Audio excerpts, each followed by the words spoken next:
세월이 참으로 무심히 흘러갔습니다.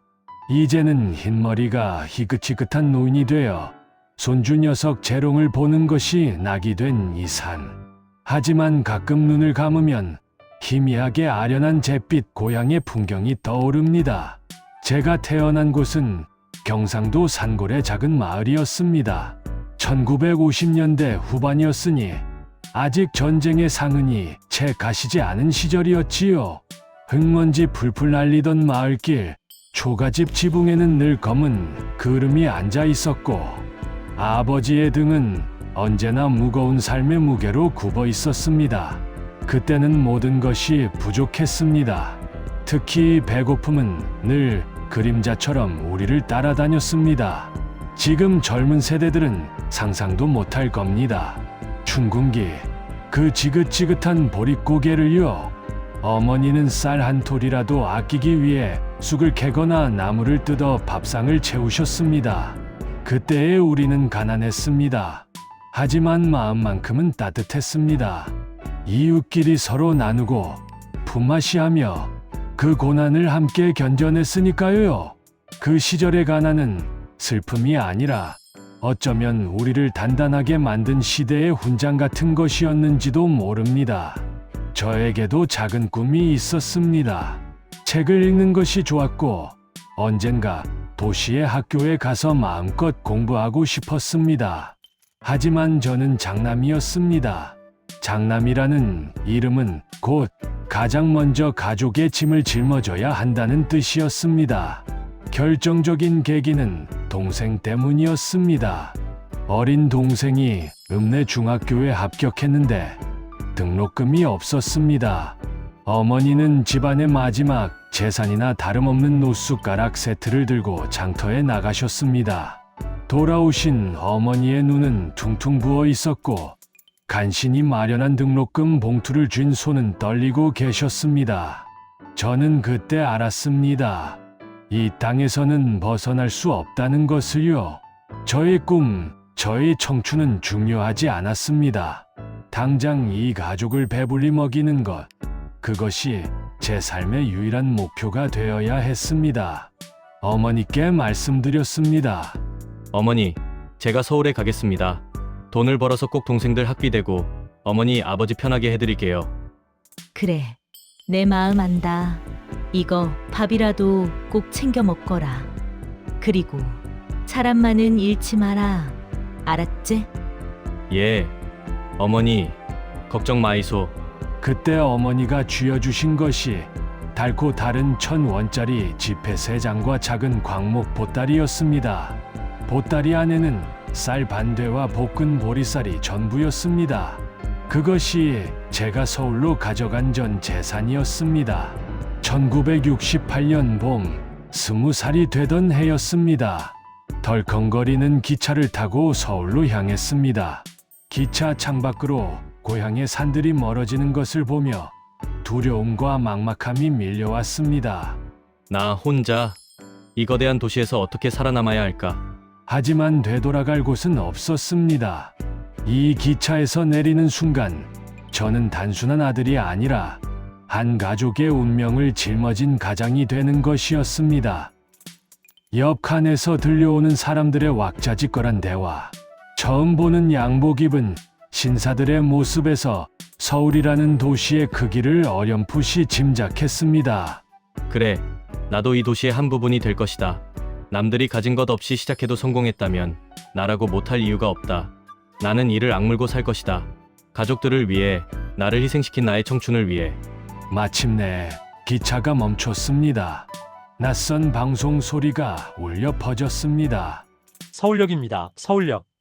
합한 가방을 들고 플랫폼에 발을 디뎠을 때 저를 맞아준 서울의 첫 신상은 차가움 그 자체였습니다. 거대한 콘크리트 건물들, 바쁘게 오가는 수많은 사람들의 무표정한 얼굴, 고향의 따뜻한 흙냄새 대신 매캐한 석탄 연기와 낯선 소음이 저를 덮쳤습니다. 저의 서울 상경은 그렇게 시작되었습니다. 기망을 찾아온 것이 아니라 생존을 위해 던져진 싸움이었습니다. 가진 것 없이 오직 어머니의 당부와 주머니 속 쌈짓돈 3,000원이 전부였던 나의 청춘이 그곳에서 첫걸음을 내딛었습니다. 서울역 광장에 첫 발을 내디딘 순간 저는 숨이 턱 막혔습니다.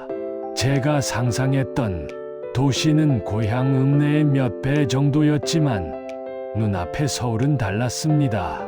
사방이 거대한 콘크리트 건물이었고 사람들은 마치 물살에 휩쓸린 듯 정신없이 움직였습니다. 고향 사람들의 느릿한 걸음과는 완전히 달랐습니다. 저는 낡은 합판 가방을 부여잡고 한참을 멍하니 서 있었습니다. 모두가 바빠 보였습니다. 넉넉해 보이지는 않아도 저처럼 두리번거리는 시골뜨기는 저 하나뿐인 것 같았습니다. 마치 저는 다른 세상에서 떨어진 이방인 같았습니다. 주머니 속 3,000원, 어머니의 당부가 전부였기에 숙소를 찾을 엄두조차 내지 못했습니다. 어디로 가야 할지, 무엇을 해야 할지 전혀 알 수 없었습니다. 일단 짐이 가벼워야 일자리를 찾을 수 있을 것 같아 저는 역 근처의 인력시장을 기웃거리기 시작했습니다. 그때 서울은 저에게 따뜻한 환영 대신 내 힘으로 살아남아라는 냉정한 첫마디를 건넸습니다. 운 좋게도 역 근처에서 건설 현장 인부를 구하는 아저씨를 만났습니다. 그분이 저를 데려간 곳은 청계천 주변의 허름한 반자촌이었습니다. 빽빽하게 붙어있는 나무 합판과 양철 지붕들. 냄새는 지독했고 쥐와 바퀴벌레가 아무렇지도 않게 돌아다녔습니다. 고향의 가난과는 또 다른 도시의 비루함이었습니다. 하지만 하루 잠자리를 구할 수 있다는 것만으로도 감사했습니다. 쪽방 하나에 4명이 함께 잤습니다. 한 사람에게 주어진 공간은 딱 몸을 닐 정도였습니다. 형님, 여기는 다들 이렇게 사나요? 허허, 시골에서 왔구먼. 서울은 원래 그래. 돈 없으면 사람 취급 못 받는 곳이야. 자기 기술 없으면 몸으로 때워야지. 잠자리가 있는 것만으로도 복인 줄 알아야지. 저의 첫 일은 공사 현장 잡부였습니다. 새벽부터 해가 질 때까지 흙을 나르고 시멘트를 개었습니다. 몸은 으스러질 듯 아팠습니다. 흙먼지를 뒤집어 쓴 채 하루에 겨우 밥 2공기를 먹고 나면 기절하듯 잠들었습니다. 젊음의 힘으로 버텼지만 매일 밤 고향의 어머니 생각이 간절했습니다. 하루를 겨우 버티고 받은 일당이 고작 350원이었습니다. 그 돈에서 숙식비를 제하고 나면 남는 건 몇 푼 되지 않았습니다. 이 돈을 모아서 언제 고향에 돈을 보낼 수 있을까? 언제 동생들 학비를 댈 수 있을까? 막막함이 밤하늘처럼 짙게 드리웠습니다. 막노동은 오래가지 못했습니다. 힘은 들고 기술은 없으니 늘 구박덩이였습니다. 저는 더 안정적인 일을 찾기 위해 구로공단 쪽으로 발길을 돌렸습니다. 그곳에서 작은 섬유 공장의 보조로 들어갔습니다. 일과는 더 혹독했습니다. 아침 8시부터 저녁 9시까지 점심시간 30분을 제외하고는 쉴 틈이 없었습니다. 섬유 공장의 냄새는 코를 찔렀고 기계 소리는 귀를 먹먹하게 했습니다. 어린 소녀 노동자들이 저와 함께 일했습니다. 그들은 저보다 더 고된 노동을 묵묵히 견디고 있었습니다. 가장 힘들었던 것은 점심 식사였습니다. 공장에서 주는 밥은 늘 양이 부족했습니다. 배가 고파서 몰래 창고에 숨어 먹던 것이 바로 곰보빵이었습니다. 퍽퍽하고 달지도 않은 그 빵을 물도 없이 씹어 삼켰습니다.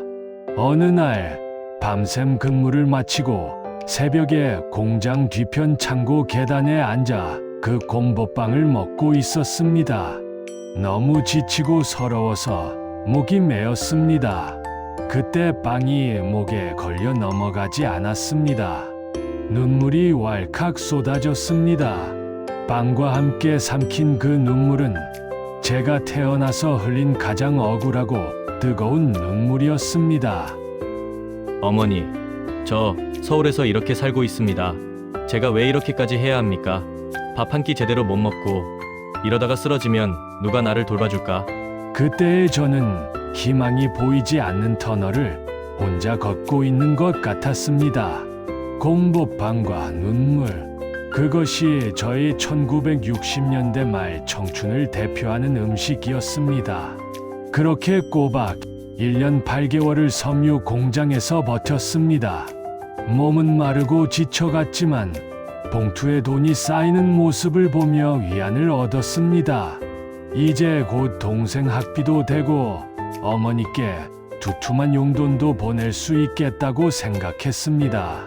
그런데 어느 날 공장이 갑자기 문을 닫았습니다. 사장님은 공장이 부도났다는 쪽지 하나만 남기고 야반도주했습니다. 동료들은 울부짖었습니다. 어린 여공들은 눈앞이 캄캄했습니다.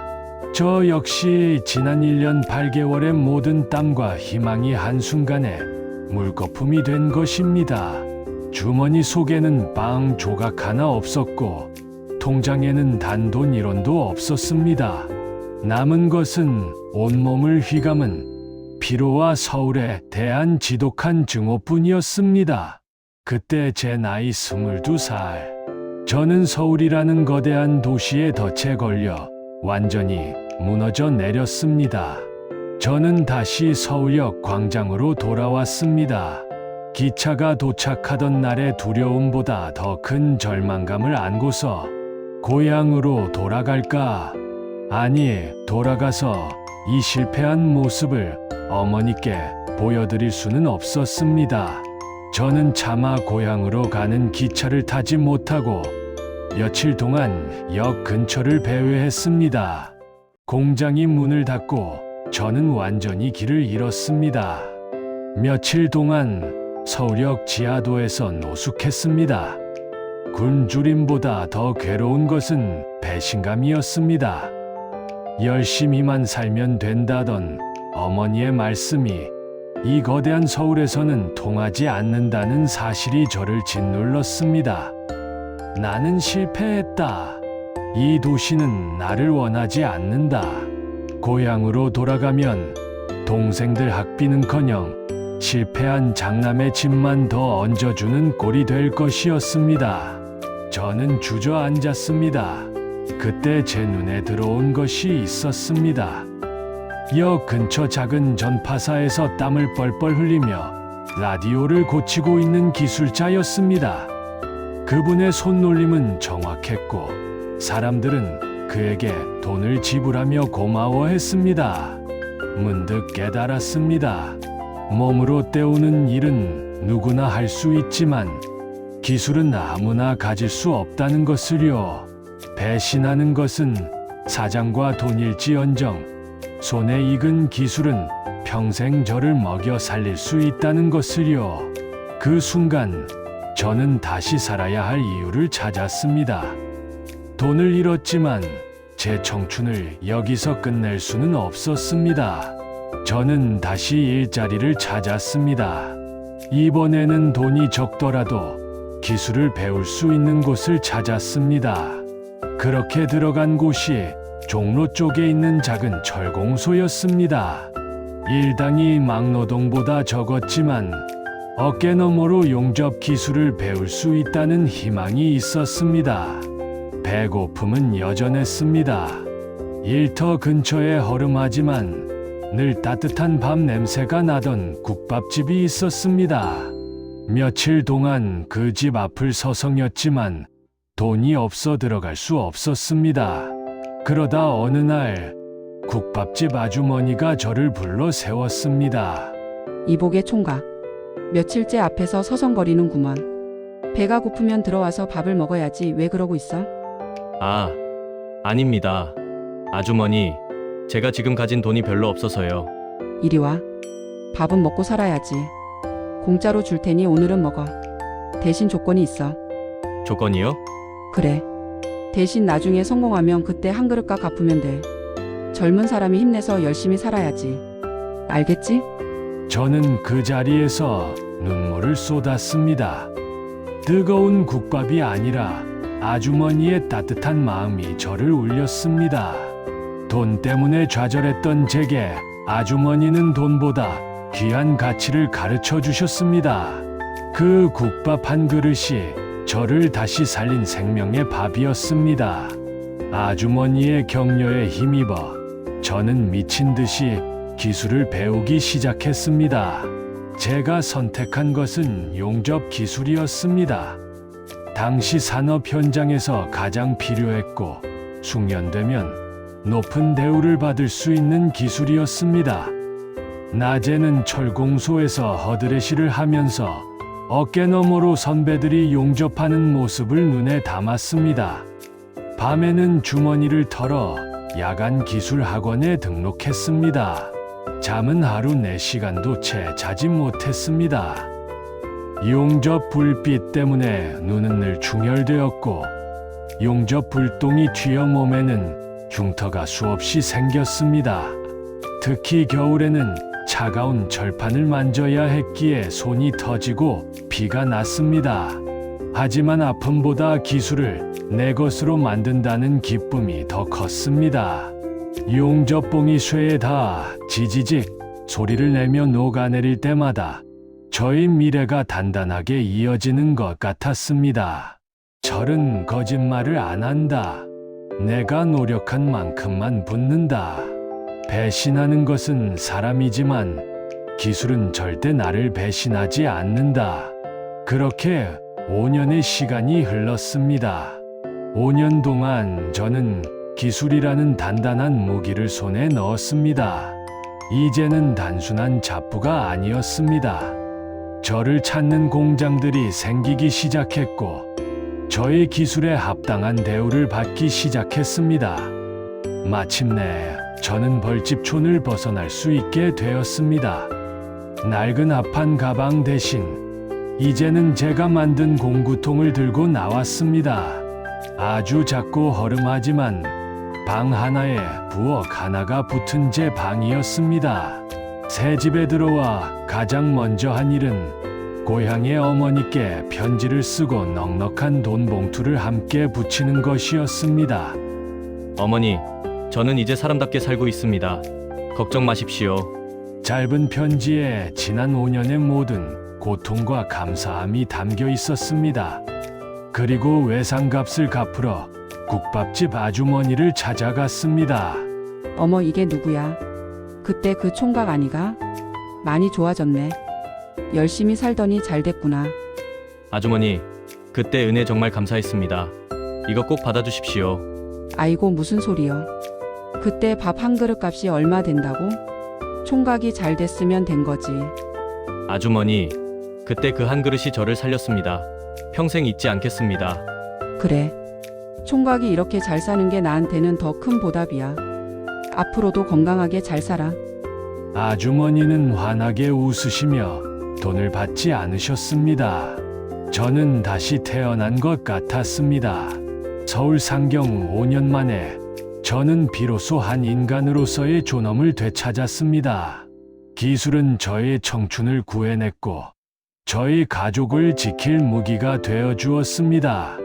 하지만 저의 도전은 여기서 끝이 아니었습니다. 이제는 가족을 만들어야 할 때였습니다. 기술을 익히고 작은 방을 얻었을 때 제 나이는 어느덧 28이었습니다. 여전히 일과 배움에 매달려 있었지만 마음 한구석은 늘 허전했습니다. 고독하고 외로운 싸움이었습니다. 그때 제 삶에 따뜻한 빛이 스며들기 시작했습니다. 그분은 제가 일하던 철공소 근처 작은 식당에서 허드레시를 하던 아가씨였습니다. 저와 마찬가지로 고향을 떠나 혈혈단신 서울에서 살아가던 분이셨죠.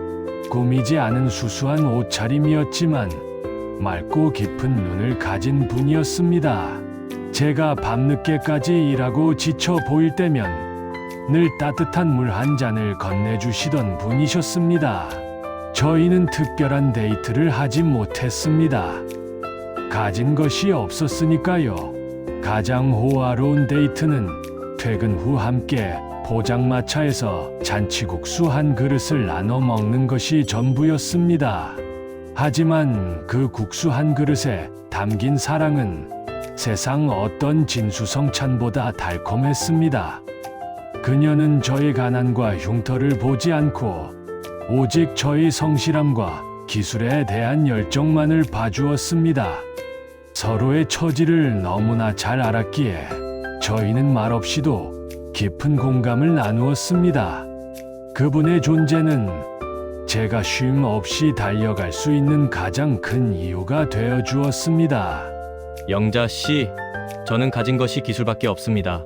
앞으로도 평생 이 손에 흙 묻히고 살아야 할 겁니다. 하지만 당신이 허락해 준다면 당신의 삶에 두 번 다시 가난의 눈물이 흐르지 않도록 이 손으로 당신과 우리 아이를 먹여 살리겠습니다. 저와 결혼해 주십시오. 오빠, 저도 가진 것 없어요. 하지만 오빠의 진심과 땀을 믿어요. 저도 함께 이겨나갈게요. 저희는 아주 검소하게 결혼식을 올렸습니다. 신혼여행은 꿈도 꾸지 못했고 벌집촌은 벗어났지만 여전히 남의 집 옥탑방이 저희의 신혼집이었습니다. 하지만 제 인생에서 가장 따뜻하고 행복한 순간이었습니다. 결혼은 저에게 기술자라는 이름 위에 가장이라는 또 다른 무게를 얹어주었습니다. 더 이상 혼자가 아니었습니다. 곧 태어날 아이와 아내, 그리고 고향의 부모님과 동생들까지 제가 책임져야 할 세상이었습니다. 저는 두려움과 책임감이 교차하는 복잡한 감정을 느꼈습니다. 저는 잠을 줄여가며 일했습니다. 낮에는 철공소에서 일하고 퇴근 후에는 집에서 가져온 작은 부품들을 다듬고 용접하는 부업을 했습니다. 혹시라도 아내가 힘들어할까봐 혹은 아이가 자라면서 가난을 물려받을까봐 두려웠습니다. 어느 날 밤늦게 퇴근해서 잠든 아내와 아들의 얼굴을 바라보았습니다. 아들의 작은 손을 잡고 다짐했습니다. 나는 실패하더라도 너는 나처럼 가난 때문에 꿈을 포기하지 않게 하겠다고요. 그 다짐은 저에게 지치지 않는 힘을 주었습니다.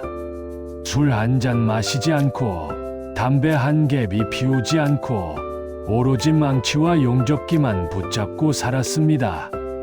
그렇게 몇 년을 일해 저는 마침내 작은 종잣돈을 모을 수 있었습니다. 저는 이제 누군가의 밑에서 일하는 것에 만족할 수 없었습니다. 제가 익힌 기술을 바탕으로 제 이름 석자를 건 공장을 갖고 싶었습니다. 단순한 돈벌이가 아니라 고향을 떠나온 저의 청춘에 대한 증명이었습니다. 당시 가진 돈으로는 턱없이 부족했습니다. 저는 과감하게 은행 대출을 받고 친척들에게 보증을 부탁했습니다. 아내는 불안해했지만 저를 믿고 묵묵히 응원해 주었습니다. 1970년대 후반이었습니다. 서울 외곽 허름한 창고를 빌려 성원 용접이라는 간판을 걸었습니다. 간판을 달고 붉은 팥을 뿌리던 날, 저는 목이 메어 말을 잇지 못했습니다.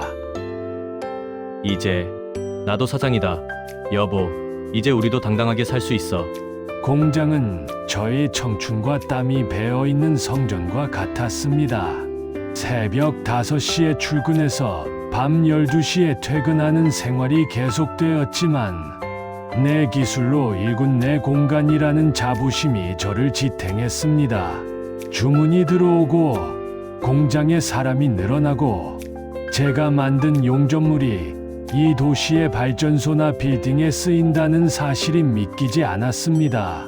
저희는 마침내 번듯한 전셋집을 구할 수 있었고 동생들도 무사히 학교를 마쳤습니다.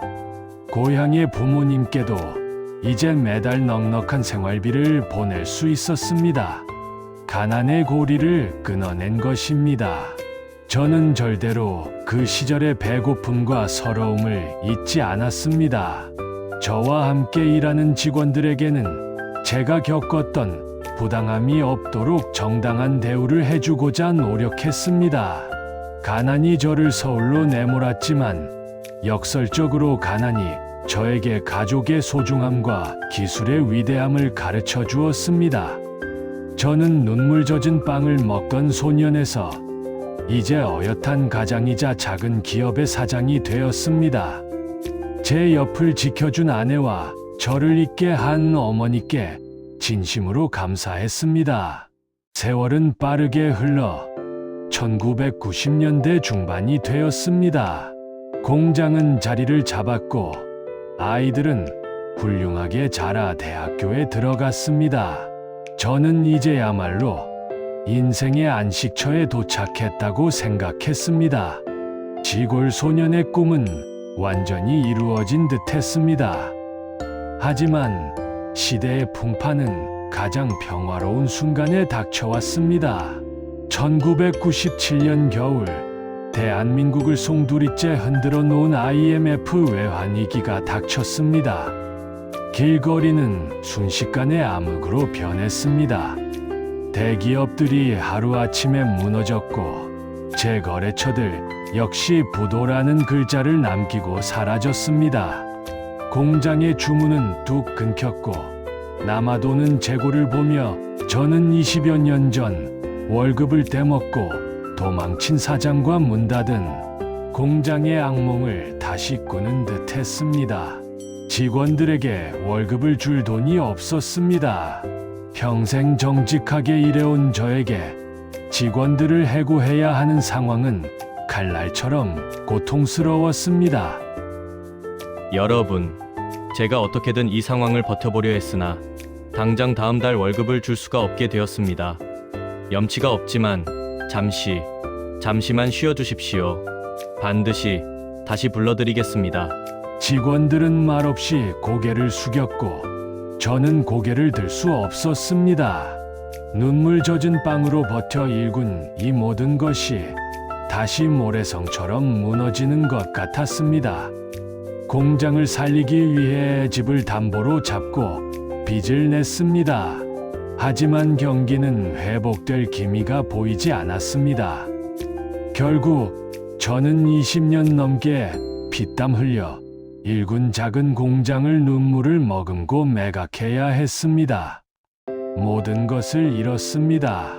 하지만 제게 남은 것이 있었습니다. 바로 기술과 가족이었습니다. 저는 사장이라는 간판을 떼고 다시 기술자로 돌아가기로 결심했습니다. 저는 다시 용접기를 들었습니다. 큰 공장 대신 작은 규모의 일이라도 가리지 않았습니다. 아내는 묵묵히 저를 도왔습니다. 매일 아침 도시락을 싸주었고 오빠의 기술은 아무도 뺏어가지 못한다며 저를 격려했습니다. 여보, 다시 시작하면 돼요. 그때 벌집촌에서 맨손으로 시작했잖아요. 우리 기술, 우리 가족, 이것만 있으면 다시 일어설 수 있어요. 아내의 말은 저에게 가장 큰 위로였습니다. 기술은 저를 배신하지 않았습니다. 저는 다시 현장에서 인정받았고 빚을 갚아 나갔습니다. 사장님 소리는 듣지 못했지만 실력 좋은 기술자라는 별명이 붙었습니다. 저는 가장 힘들었던 시기에 진짜 삶의 가치는 돈이나 간판이 아니라 성실한 노동과 가족의 사랑에 있다는 것을 깨달았습니다. 세월이 참으로 무심히 흘렀습니다. IMF를 극복하고 이제는 아이들을 결혼시키고 노후를 보내고 있습니다. 흙먼지 날리던 고향을 떠나 눈물 젖은 빵으로 버텼던 저의 청춘 30년이 주마등처럼 스쳐 지나갑니다. 저는 지금도 그때의 저를 생각합니다. 가진 것 하나 없이 서울에 던져졌던 20살의 소년을 그에게 감히 제가 조언을 해줄 수 있을까요? 저는 성공한 기업인은 아닐지 모릅니다. 하지만 저는 이 시대의 풍파를 이겨낸 생존자입니다. 가난과 배신, 좌절과 파산, 이 모든 것을 겪으면서도 저는 인간의 존엄과 가족의 사랑을 지켜냈습니다. 그것이 제 청춘의 가장 위대한 성과라고 자부합니다.